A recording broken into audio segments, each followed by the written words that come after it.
तुम एनसीईआरटी को हम लोग कैसे पढ़ते थे, फिजिक्स केमिस्ट्री और जो बायोलॉजी को हम लोग कैसे पढ़ते थे, कितना आवर जो बायो को देते थे, कितना आवर जो केमिस्ट्री को देते थे, और फिजिक्स को कैसे सॉल्व करते थे मतलब तुम? क्योंकि यार ज़्यादातर जो ड्रॉपर्स होते हैं या जो स्टूडेंट होते हैं, नीट एस्पिरेंट होते हैं, उनका यार फिजिक्स को जो फोबिया होता है, ठीक है, वो फिजिक्स से बहुत भागते हैं, जैसे मैं भी भागता था। तो यार तुम बताओ अपने बारे में कि तुम कैसे उसको हैंडल करते थे, ठीक है, और जो एनसीईआरटी को सबसे कैसे पहले फॉलो किए? सबसे पहले मुख्य बात, यदि आप किसी परीक्षा की तैयारी कर रहे हैं तो सबसे पहले कि आखिरकार वो परीक्षा आपसे चाहती क्या है, ये जानना बहुत आवश्यक होता है कि आखिरकार पैटर्न क्या है, 2-3 सालों से किस प्रकार का पेपर आ रहा है। और यहाँ पे मैं संस्थान में था तो यहाँ के प्रतिभाशाली जो हमारे मेंटर्स थे, उन्होंने हमें पहले ही क्लियर कर लिया था कि एनटीए जो है वो मुख्यतः आपका एनसीईआरटी पे कैसा पकड़ है, वो उसका जांच कर रहा है। और आपको एनसीईआरटी की अच्छी अंडरस्टैंडिंग होनी चाहिए। और इसीलिए हमारे क्लासेस जो चलते थे, देखिए मैं डेली क्लासेस करता था, चाहे किसी भी टीचर की हो, सभी टीचर अच्छा पढ़ाते थे। और अलग अलग सबकी मानसिकता है, कौन किस तरह से अपनी बात रखता है, तो मैं सभी टीचर्स की क्लास करता था। और यहाँ पे खासियत, अच्छा बात यही था कि एनसीईआरटी की एक लाइन को डिकोड करके हमें समझाया जाता था। और घर पे आके तीनों में, तो फिजिक्स हो, आगे केमिस्ट्री तो हो, मतलब बायोलॉजी हो। एनसीईआरटी के अलावा कोई मॉड्यूल वॉड्यूल लगाते थे कि तुम एकदम नहीं नहीं, एनसीईआरटी स्टक थे तुम? एनसीईआरटी के पूर्ण रूप से एनसीईआरटी फोकस किया। फिजिक्स में हमारे सर क्लासेस में बहुत क्वेश्चन कराते थे, केमिस्ट्री में भी ऐसा ही होता था, रेगुलर टेस्ट होते थे तो उनसे एक काफी ज्यादा क्वेश्चंस की प्रैक्टिस हो जाती थी और क्वेश्चंस मिल भी जाते थे। तो कहीं ना कहीं मैं अपने जूनियर्स को भी यही कहता हूँ कि सिर्फ पढ़ना जरूरी नहीं है, प्रैक्टिस मस्ट है। और प्रैक्टिस भी फालतू के सवालों की नहीं। जैसे अब किताबों का नाम नहीं लूंगा, पर अधिकतर मार्केट्स में जो किताबें मिल रही हैं उसमें मतलब एनसीईआरटी का जो सरकमफ्रेंस है, कहीं ना कहीं उस घेरे के बाहर के भी सवाल रहते, तो उनको करके समय व्यर्थ करने का कोई औचित्य नहीं मैं है। तुम ये कहना चाह रहे हो और जो तुम्हारे जूनियर्स हैं जो अभी नीट एस्पिरेंट हैं, नीट 2024 के लिए, तुम ये कहना चाह रहे हो कि यार मतलब कि एनसीईआरटी के बियॉन्ड जाने की कोई जरूरत नहीं है, चाहे केमिस्ट्री हो गया, चाहे बायोलॉजी हो गया, चाहे फिजिक्स हो गया? हाँ। हाँ, पिछले 3 साल का यदि आप पेपर उठा के देखेंगे तो कोई भी ऐसा प्रश्न नहीं है जो एनसीईआरटी से बाहर का हो। हमेशा 3 साल से यही हो रहा है कि एनसीईआरटी की लाइंस को ढाल बना के क्वेश्चंस तैयार किए जा रहे हैं और उन्हीं पे आपका पकड़ समझा देखा जा रहा है। असर्शन रीजन हो गया, फिर मल्टीपल जो ऑप्शनल वाले क्वेश्चन होते हैं, उस प्रकार के क्वेश्चन से वो यही जांचना चाह रहे हैं कि क्या आपको एनसीईआरटी की बेसिक अंडरस्टैंडिंग है और आपने क्या कई बार एनसीईआरटी को पढ़ा है। तो मुख्यतः इसी बात पे, इसी बिंदु पे फोकस कर रहा है एनटीए।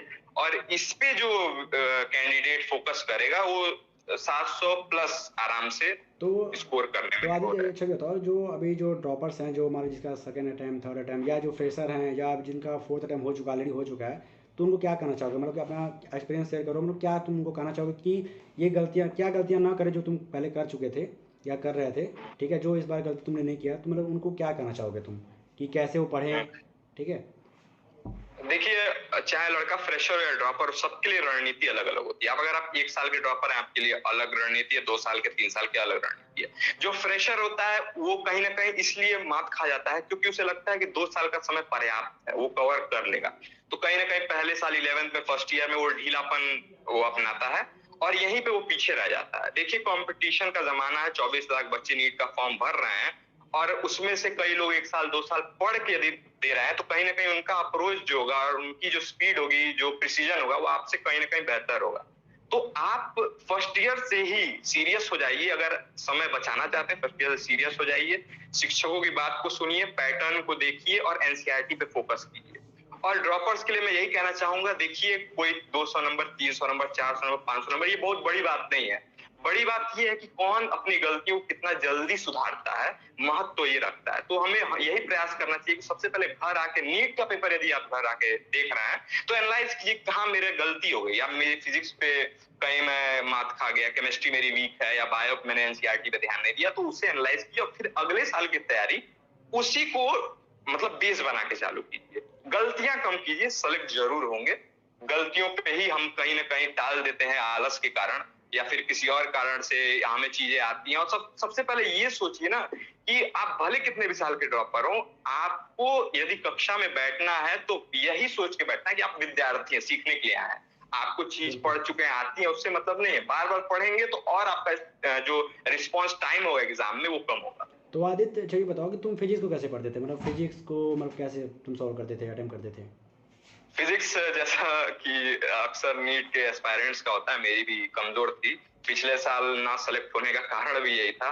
पर जैसा कि ये था कि जो गुरु मुझे मिले, माननीय शशिकांत राय सर, गुरुकुल पाठशाला के जो डायरेक्टर है, उस समय हमें फिजिक्स पढ़ाते थे और उनका ध्यान दो चीजों पे रहता था। पहला एनसीईआरटी और दूसरा क्वेश्चन प्रैक्टिस पे। तो क्वेश्चन प्रैक्टिस का अलग से कोई हम लोग झंझट नहीं पाले थे। सर क्लास में ही काफी अपने एक्सपीरियंस का प्रयोग करके काफी क्वेश्चन प्रैक्टिस करा देते। तो हम लोग का घर पे काम यही रहता था कि उनको दोबारा जाके करें और एनसीईआरटी रीड करें, और यही काम हम दोहराते रहे, हर दिन यही प्रक्रिया चलती रही। तो उससे फिजिक्स पे मतलब अच्छा कमांड बन गया था उससे। और केमिस्ट्री और बायो के लिए क्या कहोगे तुम, मतलब बच्चे जो है केमिस्ट्री, बायो के लिए और मैं फिजिक्स के लिए भी, तीनों के लिए यही कहना चाहूंगा। तो सबसे पहले अगर आप कोई मतलब स्टार्ट कर रहे हैं अपना प्रिपरेशन, सबसे पहले एक हफ्ते खुद को सेक्लूट कीजिए, तीनों एनसीईआरटी महज रीड कीजिए और एक ढांचा बना लीजिए कि क्या क्या है एनसीईआरटी, और फिर एक एक टॉपिक पे मतलब ध्यान देना शुरू कीजिए। कहीं ये ना हो कि आप ऐसा हो या फिर आप वैसे क्वेश्चंस अटेम्प्ट कर रहे हैं उनके लिए परेशान है जो सिलेबस में ना हो, और वो छोड़ दे रहा है जो सिलेबस में है। ऑर्गेनिक हुआ, ऑर्गेनिक में एनसीईआरटी मस्ट है। इनऑर्गेनिक हुआ, इनऑर्गेनिक की एनसीईआरटी आप जितनी बार पढ़ेंगे उतना आप क्वेश्चंस को कम टाइम में सॉल्व कर पाएंगे। और अब तो पेपर इस प्रकार का आ रहा है कि बहुत बारीकी से एनसीईआरटी के इन बिटवीन लाइंस बहुत क्वेश्चन रेज कर रहा है। तो मल्टीपल रीडिंग मस्ट है बायो और केमिस्ट्री के लिए। इसके लिए एग्जाम्पल्स पे फोकस कीजिए और पैकेट साइज। अच्छा ये बताओ कि